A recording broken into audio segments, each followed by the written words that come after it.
সংবিধান কী? ভারতবর্ষের সংবিধানের প্রয়োজনীয়তাই বা কী? এটা বোঝার জন্য একটা স্পোর্টসের উদাহরণ নেওয়া যাক। যেমন হচ্ছে ক্রিকেট। ক্রিকেট খেলার কিছু নির্দিষ্ট নিয়ম রয়েছে। এই খেলায় বল যখন ব্যাটসম্যান বাউন্ডারির বাইরে পাঠিয়ে দেয় তখন হয় 6 রান। আবার বাউন্ডারির আগে বল মাটিতে পড়ে তারপরে বাউন্ডারির বাইরে গেলে হয় 4 রান। বল যদি উইকেটে গিয়ে লাগে তাহলে হয় আউট। আবার বল যদি ডাইরেক্টলি ব্যাটসম্যানের কোমরের উপরে আসে তাহলে হয় নো বল।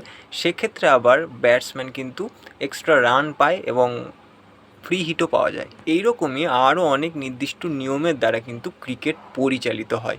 এখন ভাবো তো, এরকম যদি কোনো নির্দিষ্ট নিয়ম না থাকতো তাহলে কি হতো? বোলার হয়তো ওয়াইড বলেও আউটের অ্যাপিল করতো। ব্যাটসম্যান হয়তো বাউন্ডারির বাইরে বল পড়লে কোনোটা 8, কোনোটা 10, আবার কোনোটা 100 রান পেত। আম্পায়ার হয়তো যখন খুশি ব্যাটসম্যানকে আউট করিয়ে দিত। মানে এক কথায় একটা প্রচণ্ড বিশৃঙ্খলার সৃষ্টি হতো। তো এক কথায় ক্রিকেটকে যেমন সুষ্ঠুভাবে, সঠিকভাবে, সুশৃঙ্খলভাবে পরিচালনা করতে যেমন কিছু নিয়মের প্রয়োজন হয়, সেরকমই একটি দেশকে পরিচালনা করার জন্য কিছু নিয়মাবলীর প্রয়োজন হয়। তো এই নিয়মাবলীকেই আমরা বলি সংবিধান বা কনস্টিটিউশন। যখন স্বাধীন হয় তখন ভারতবর্ষে যে জনসংখ্যা ছিল সেটা ছিল প্রায় 30 কোটি। এখন ক্রিকেটে থাকে 22 জন প্লেয়ার।